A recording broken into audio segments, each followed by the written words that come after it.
자, 이번 주에는 신앙고백서 제10장 3절과 관련해서 보겠습니다.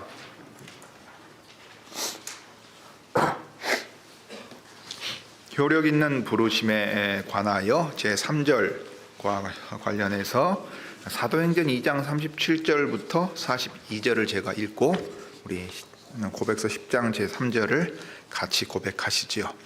먼저 신약성경 사도행전 2장 37절에서 42절을 읽겠습니다. 저희가 이 말을 듣고 마음에 찔려 베드로와 다른 사도들에게 물어 가로되 형제들아 우리가 어찌할꼬 하거늘 베드로가 가로되 너희가 회개하여 각각 예수 그리스도의 이름으로 세례를 받고 죄사함을 얻으라.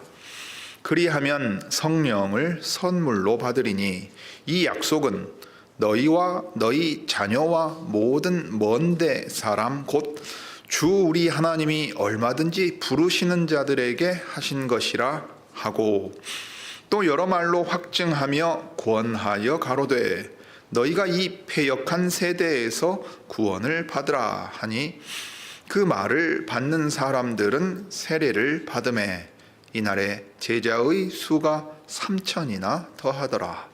저희가 사도의 가르침을 받아 서로 교제하며 떡을 떼며 기도하기를 전혀 힘쓰니라. 자, 이제 고백서 제10장 3절입니다. 우리 같이 고백하시지요. 자, 3절. 택함을 받았으나 어려서 죽은 유아는 그리스도에 의하여 성신으로 말미암아 거듭나고 구원을 받습니다. 성신께서는 이 일을 언제 어디서 어떻게 하시든지 자신이 기뻐하시는 대로 하십니다. 또한 택함을 받았으나 말씀의 사역에 의하여 외적으로 부르심을 받을 수 없는 처지의 다른 모든 사람의 경우도 이와 마찬가지입니다.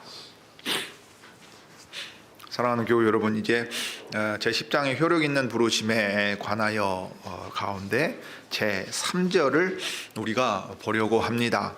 사실 이 10장 제3절의 내용을 보면 어려서 죽은 유아에 대한 이야기나 말씀 사역에 의해 외적으로 부르심을 받을 수 없는 처지에 놓인 이들을 별도로 다루고 있습니다. 이것은 대단히 중요한 문제였습니다. 그리고 웨스트민스터 신앙고백서의 작성 배경과 작성 과정을 충분히 이해하지 못한 어떤 이들이 주장하는 것처럼 스콜라주의의 영향을 받아가지고 합리적으로 신학의 체계를 세우려고 한 것이 아니라는 정말 강력한 반증이기도 한 절이기도 합니다. 왜냐하면 성경이 가르치는 바를 따라 고백하되 어디까지 하나님의 은혜의 풍성함이 있는가 하는 데서 감탄하며 고백하는 아주 실제적이고 목회적인 구절 가운데 하나이기 때문입니다. 자, 효력 있는 부르심에 관하여 생각할 때 통상적으로는 주님이 말씀을 가지고 성신께서 부르십니다. 하나님의 정하신 때에 하나님이 기뻐하시는 대로 그 일을 행하시는데 사람에게 어떤 조건이 있거나 사람에게 있는 어떤 것을 미리 보고서 하는 것이 아니라고 했습니다. 성신께서 살리시고 새롭게 하실 때라야 비로소 그에게 믿음의 반응이 나온다고 하였습니다. 그러면 성신께서 그 일을 어떻게 행하시는가를 우리가 생각하게 될 때 하나님의 주권적인 은혜로 하시는데 통상적으로 알려주시는 방법을 쓰신다 그랬습니다. 그게 이제 특별히 은혜를 주실 때의 방편이고 구원 얻는 믿음을 그 말씀을 들을 때 안에서 그 말씀이 들리게 만드심으로써 쓰십니다. 그런데 아주 현실적인 문제가 하나 생깁니다. 아주 중요한 문제지요. 여러분, 오늘날 우리는 어려서 죽은 유아의 이런 슬픈 상황을 많이 접하지는 않습니다.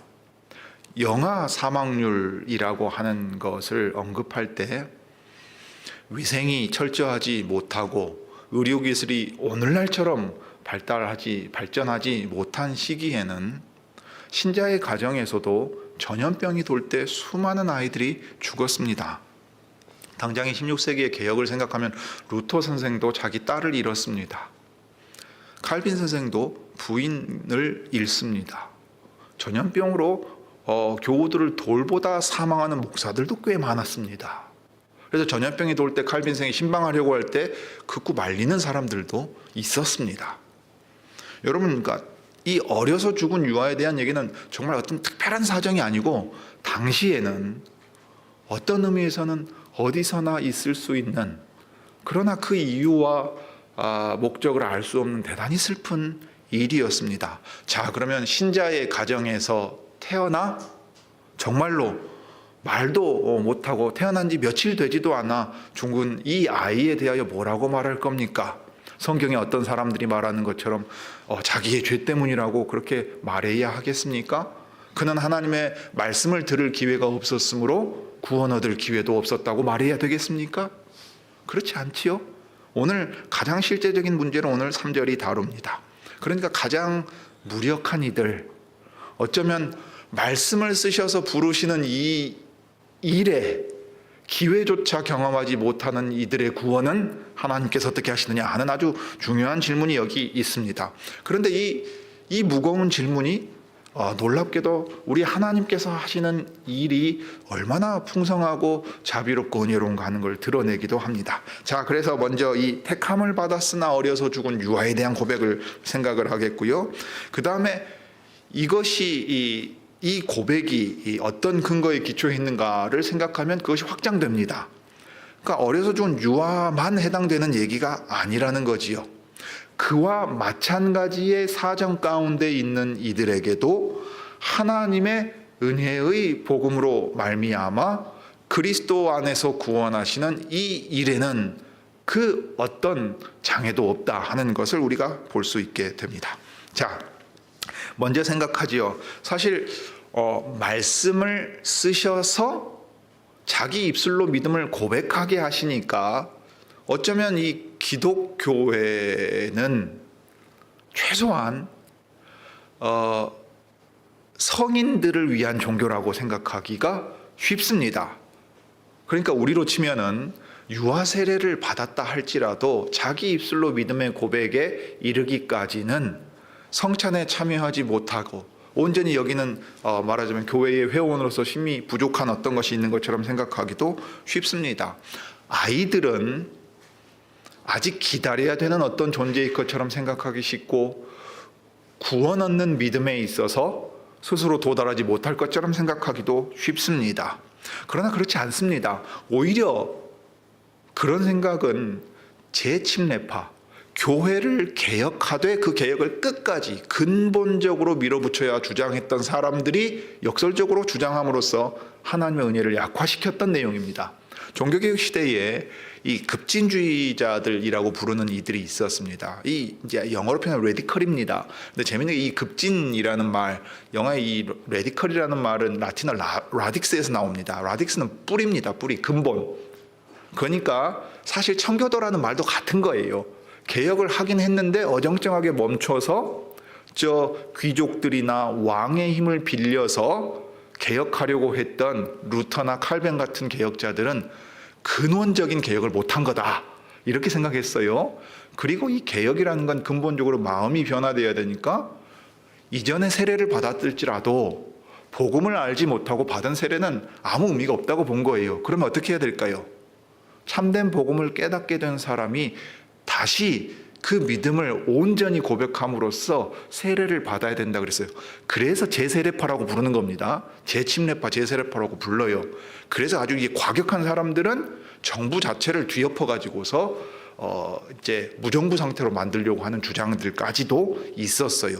모두가 이제 그렇진 않았습니다. 평화주의적인 사람들도 그 안에서 꽤나 많이 나왔어요. 오늘날의 매노파도 마찬가지입니다. 그러나 주장하는 바에 있어서는 사람이 자기의 지각을 가지고 복음의 내용을 온전히 받아들여서 믿음을 고백해야 돼요. 그러면 이제 무슨 문제가 생기게 되냐면 일정한 연령 이상의 지각을 가지고 믿음을 가질 수 있는 어떤 조건과 상태가 그 사람에게 있어야 합니다. 그러면 당장 걸리는 문제가 뭡니까? 어려서 죽은 유아의 문제가 딱 나오는 거예요. 자, 그 다음에 다른 하나 대표적으로 생각할 수 있는 문제가 무엇이 있겠습니까? 장애입니다. 장애 가운데서도 정신적인 장애의 문제가 있습니다. 자, 그것을 생각할 때 우리는 예수께서 당신의 제자들을 부르시고 제자들과 함께 할 때 어린아이들이 나온 것을 결코 막지 않으셨다는 것, 도리어 아이들을 부모가 데리고 와서 귀찮게 하려고 한다고 생각했던 제자들을 향하여 꾸짖으시며 말씀하셨던 내용을 떠올릴 수 있습니다.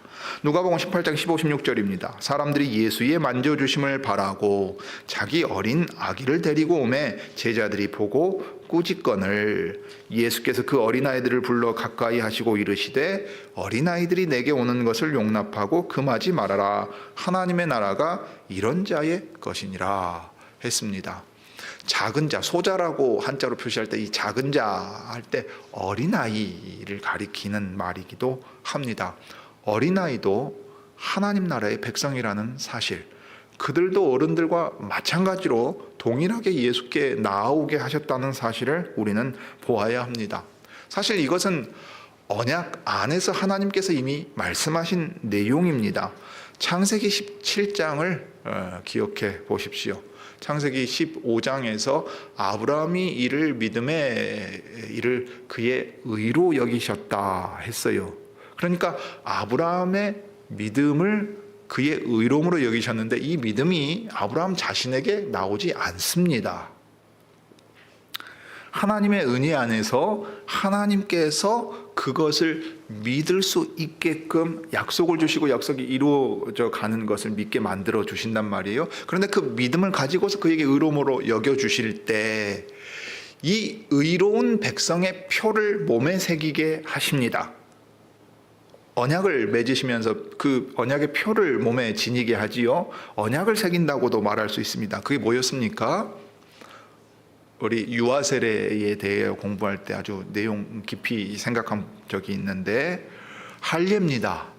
언약의 표 할례라고요. 자, 그러면 문제는 할례는 자기의 지각을 사용해서 여호와 하나님께 믿음을 고백할 수 있는 일정 연령 이상의 어른들만 받았습니까?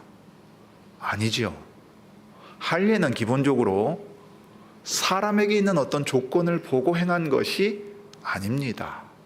언약 안에서 태어나는 모든 자녀는 하나님의 약속을 받은 자녀들이다. 그러니까 내가 내 언약을 나와 너와 그 다음에 어디에 세웁니까? 내 대대 후손의 사이에 세워서 영원한 언약을 삼고 너와 내 후손의 하나님이 되리라 말씀하십니다. 그러니까 만 18세 이상이 되면 그때 하나님 나라 들어간다 말씀하시는 게 아니란 말이에요. 왜냐? 이 믿음이 우리에게서 나오는 것이 아니기 때문입니다. 부르시는 하나님에게서 나오는 것이기 때문에 이제 이 가장 무력한 이들을 부르시는 데 있어서도 통상적이지 않은 특별한 사정 가운데 있을 때 하나님께서는 특별한 은혜로 그들을 구원하신다 하는 얘기를 하는 거예요. 그러니 삼위 하나님께서 기뻐하시는 대로 기뻐하시는 때에 그들을 구원하실 것이라는 약속에 대한 믿음이 여기에 고백되어 있습니다. 그리스도에 의하여 성신으로 말미암아 거듭나고 구원을 받는다 하고 말해요. 성신께서는 이 일을 언제 어디서 어떻게 하시든지 자신이 기뻐하시는 대로 하십니다. 우리는 알 수가 없지요. 그러나 하시고자 한다면 어머니 태중에서도 그 믿음을 가질 수 있습니다. 어떻게 해요? 여러분 세례자 요한 한번 생각해 보십시오. 모태로부터 나시린처럼 구별되어 가지고 그 태중에 있는 아이가 어떻게 했습니까? 마리아가 어머니 엘리사벳을 찾아갔을 때 엘리사벳이 성령의 충만함 가운데 찬송하거든요. 내 복중의 아이도 문안하는 소리를 듣고 뛰어놀았다 그랬어요.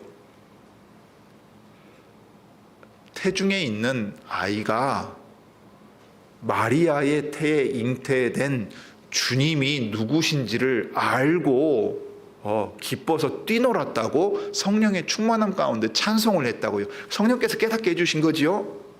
태중에 있는 아이도 성령께서 하실 때 알고 믿습니다. 기뻐합니다. 이것이 하나님의 말씀 가운데 기록되어 있는 내용이고 우리가 고백하는 내용이기도 합니다. 왜냐하면 성령께서 사람을 자기 백성 삼으실 때에 언제 어디서 어떻게 하든 기뻐하시는 대로 행하시기 때문인데요. 이 사실에 대하여 니고데모가 밤중에 바리새인을 대표해 예수님을 찾아갔을 때 예수님이 가르쳐 주신 내용에 들어 있습니다. 요한복음 3장입니다. 8절을 보면 바람이 임의로 불매. 왜냐하면 이 성령이라 할 때 우리가 성신이라 부르면서 하나님이심을 이제 성신이라고 말할 때는 강조하는 거예요. 그러나 이제 우리가 사용하는 의미상에는 차이는 없습니다. 다만 성령이라 함으로써 이상하게 오해하는 사람들에 대하여 성신이라는 표현이 아주 좋은 표현이 되겠습니다만은 구약에서 이 성령을 가리킬 때 영을 가리킬 때 루아흐라고 하는 그냥 바람입니다. 여러 가지 의미가 있는 그 중에 이 바람이라고 하는 건데 하나님의 신이 임재하시거나 행하실 때 나타나는 현상. 왜냐하면 하나님 자신을 우리가 볼 수는 없고 하나님의 오셨을 때 나타나는 어떤 현상으로 이제 묘사되는 건데 그래서 이 바람은 하나님의 신을 이제 표현해서 지금 말하는 겁니다. 바람이 임의로 불매. 내가 그 소리를 들어도 어디서 오며 어디로 가는지 알지 못하나니 성령으로 난 사람은 다 이러하니라 했어요. 마침 3월 1일에 제가 바깥에 나가봤는데 이번 주 3월 1일에 엄청 추웠죠. 바람도 엄청 많이 불었습니다. 바로 앞에 걸어가고 있는데도 어디서 바람이 불어서 어디로 갈지를 모르니까 모래가 날려서 제 소중한 눈에 들어가는 일도 막을 수가 없더라고요. 오늘 하나님의 신이 행하시는 일은 우리가 어디서 시작해서 언제 일어났는지 알 수 없다는 거예요. 그런데 일어났다는 사실을 확인할 수는 있죠. 어떻게 해요? 다시 태어난 사람이 생명의 반응을 보이면 하나님이 그 일을 하셨구나 하는 거예요. 그런데 이제 일반적인 상황에서는 그러합니다. 그런데 택함을 받았으나 어려서 죽은 유하는 우리로서는 할 수 없는 거지요. 그러니 하나님의 뜻대로 하나님께서 행하신다 하고 거기까지 말하는 겁니다. 나중에 여기서 가르치지 않는 것을 말할 때 한 번 더 생각을 하겠습니다. 자, 그 다음에 이제 이런 것을 생각하면 이 일은 어려서 죽은 유아에게만 해당되는 내용이 아닌 거지요. 특별한 사정 가운데 있는 이들, 통상적인 은혜의 방편을 쓰셔서 외적으로 부르실 때 내적으로 믿음을 가지고 반응할 수 없는 어떤 특별한 사정 가운데 있는 이들도 그러하다는 것을 이제 밑에서 고백하고 있습니다. 특별히 장애의 문제가 그렇습니다. 여러분 이제 기억하시겠지만 제가 남부개혁교회 목사로 청함을 받기 전에 무등개혁교회에 있었습니다. 장애인 기관인 이 즐거운 집, 지금은 이제 즐거운 마을이 되었는데요. 그때 교회의 회종의 상당수는 중증 장애인인데 그것도 정신지체입니다. 목사로서 고민이 너무너무 많았습니다. 특히 성찬식 행하려고 하면 정말 고민에 빠집니다. 어떻게 해야 됩니까? 정신적인 장애가 심각하단 말이에요. 통상적인 방법으로 말씀을 가르치고 듣고 깨달아 배운다. 안 돼요. 안 됩니다. 자, 그러면 하나님의 교회의 성찬상은 거룩한 상이니까 이 상에 나오는 사람은 자기를 살펴서 그 행실에 부족함이 없게 이 상을 거룩하게 지켜야 된다고 다 쳐내야 됩니까? 그렇게 생각하면 성찬에 참여할 사람 몇 명 없더라고요. 지금 그 상황을 딱 얘기하는 겁니다. 자, 그러면 장애를 가진 사람들은 옛날 구약 시대와 마찬가지로 하나님의 총회에 들어올 수 없는 것인가? 신체적인 장애도 안 되고 정신적인 장애는 더더욱 안 되는 것인가? 얼마나 괴로운 일이에요. 여러분, 장애를 가진 자녀를 키운다는 일이 얼마나 버거운지 우리가 신문의 사회면이나 뉴스를 볼 때 어떤 일들이 일어나는가를 알고 있지 않습니까? 제가 아는 분은 한국에서 장애를 둔 아이를 키우지 못해서 안 들어와요. 못 들어옵니다. 캐나다나 미국에 살아요. 한국에서는 키울 수가 없다고 봐요. 목사이지만 그래요. 그 정도 있단 말이에요. 그럴 때 그 가정이 이게 자기의 문제이고 그 가정의 자녀의 문제라고 치면 얼마나 절망적인 상황입니까? 그런데 하나님의 말씀을 듣고 이해하고 있는지 믿음의 반응을 가지고 있는지 알 수가 없어요. 알 수가 없습니다. 그럴 때 우리가 기댈 수 있는 것은 무엇이냐? 그러면 사실 그 사람의 반응이 아니에요. 하나님께서 복음을 들려주시면서 주신 약속, 은혜 언약의 약속에 대한 것을 붙잡게 되는 겁니다. 그래서 택함을 받았으나 말씀의 사역에 의해 외적으로 부르심을 받을 수 없는 처지의 다른 모든 사람, 대표적으로 이 장애의 문제가 있습니다. 그 사람도 마찬가지입니다. 자, 우리 부모님 가운데 치매 노인이 있다고 생각해 보십시오. 80이 넘고 90이 넘었는데 집도 기억을 못해요. 자식이 왔는데 반갑다고 막 말했는데 나중에 근데 당신은 누구냐고 또 물어봐요. 지금 사는 집 기억 못하고 옛날 어렸을 때 살던 집으로 맨날 가요. 경찰이 데리고 와요. 자, 그런 분한테 예배당에 와서 말씀을 듣고 생명의 양식으로 먹고 계십니까? 그러면 아따 잘생겼네. 누구요? 그러고 만단 말이에요. 그러면 그분은 말씀을 듣고 은혜를 받을 기회가 없다는 얘기입니까? 아니란 얘기입니다.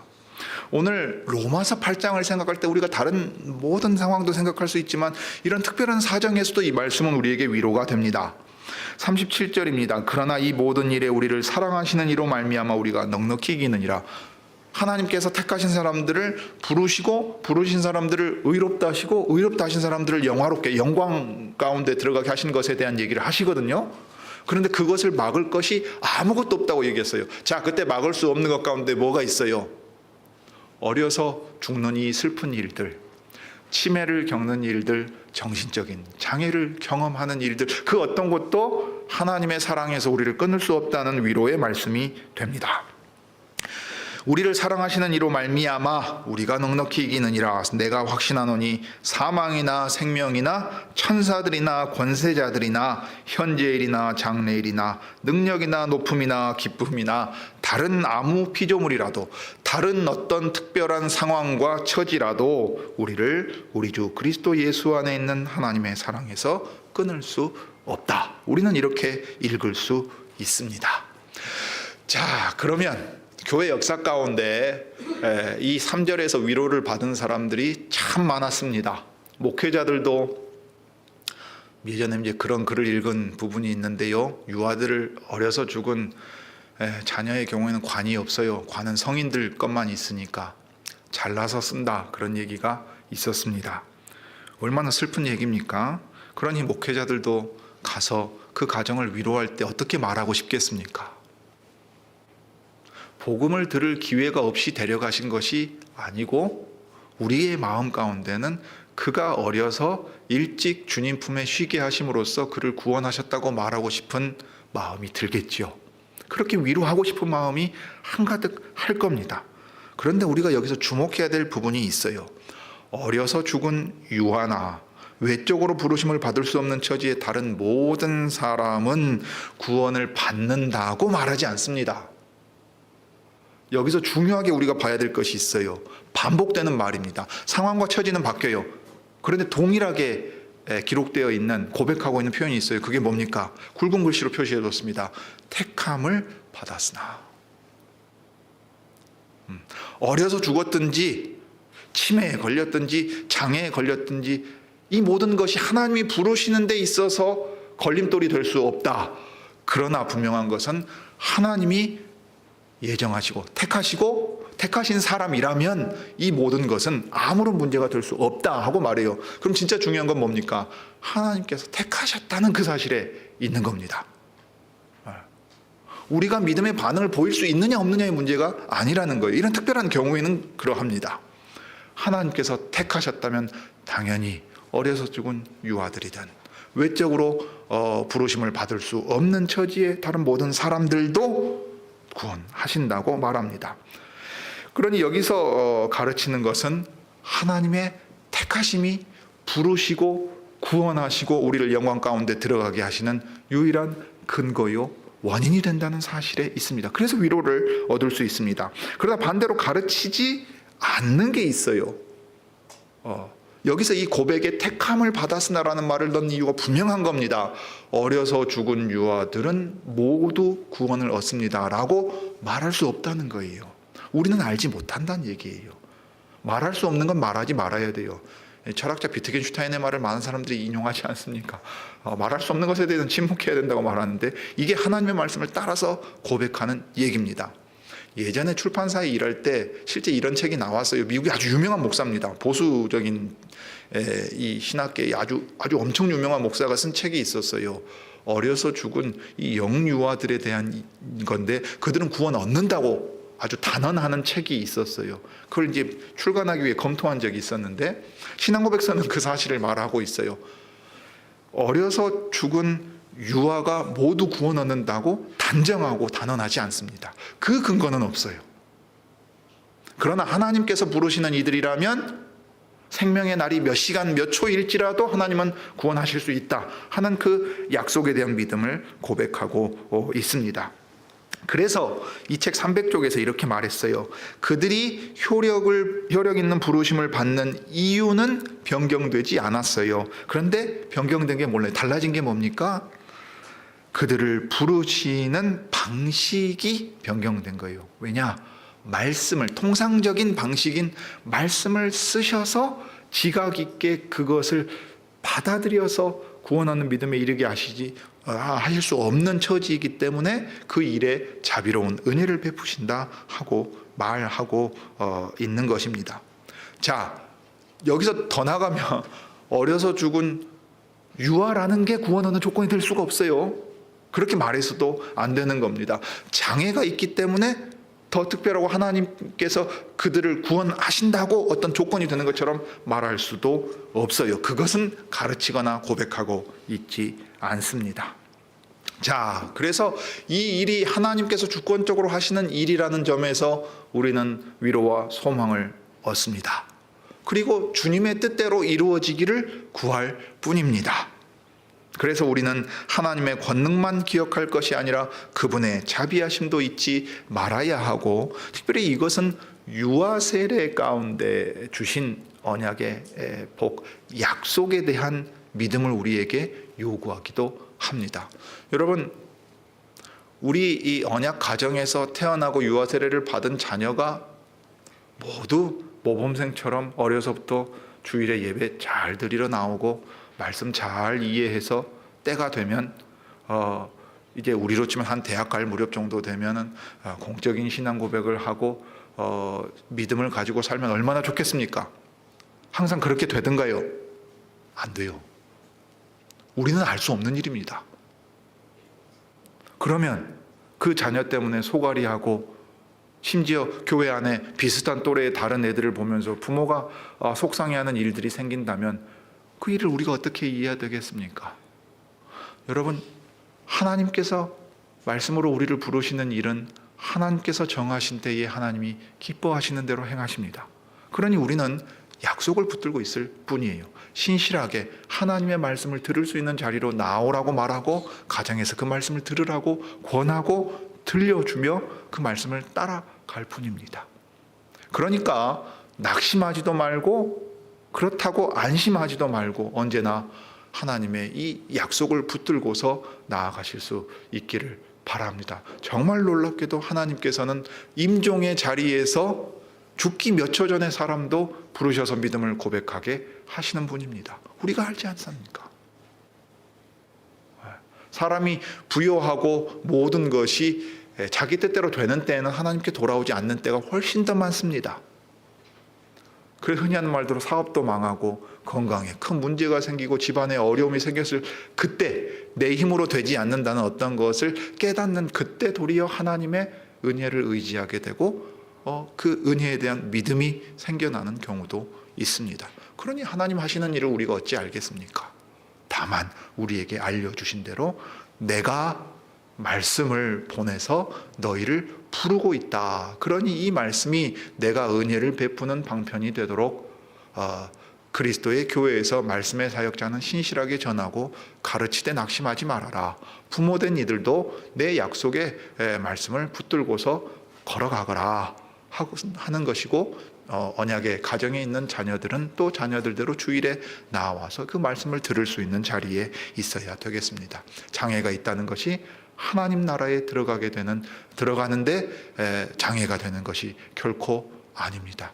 이 세상에 있는 슬픔과 고통이 하나님의 사랑을 막는다거나 그 사랑에서 끊을 수 없다는 사실을 우리가 믿음으로 고백할 수 있기 바랍니다. 기도하겠습니다. 자비로우신 하나님, 우리 아버지, 이 세상에서 우리가 매일매일 경험하는 일들은 얼마나 슬픈 일들입니까? 사랑하는 이의 얼굴도 기억하지 못하고 정신적으로 온전하지 못하게 될 때도 있고, 정서적으로 불안정하여 심히 요동치는 경우들도 많습니다. 믿는 이의 가정에서도 슬픈 일을 경험할 때도 참으로 많습니다. 왜 믿는 주님의 백성들에게 이런 일이 있어야 되느냐, 하나님께 여쭤보고 싶을 때 우리의 신앙 고백서는 하나님께서 특별한 사정과 처지에 있는 이들일지라도 하나님께서 택하신 이들이라면 기뻐하시는 때에 하나님께서 원하시는 대로 그 은혜를 베푸시고 하나님 나라의 백성 삼으신다는 사실을 저희들에게 들려주십니다. 그러므로 사망이나 또 권세자나 높음이나 기품이나 다른 어떤 피조물과 특별한 사정과 형편과 처지도 그리스도 안에 있는 하나님의 사랑에서 택한 자들을 끊을 수 없다는 믿음을 우리가 고백하며 하나님의 그 약속에서 위로와 소망을 얻고 살아가게 하옵소서. 구주 예수님의 이름으로 기도드립니다. 아멘.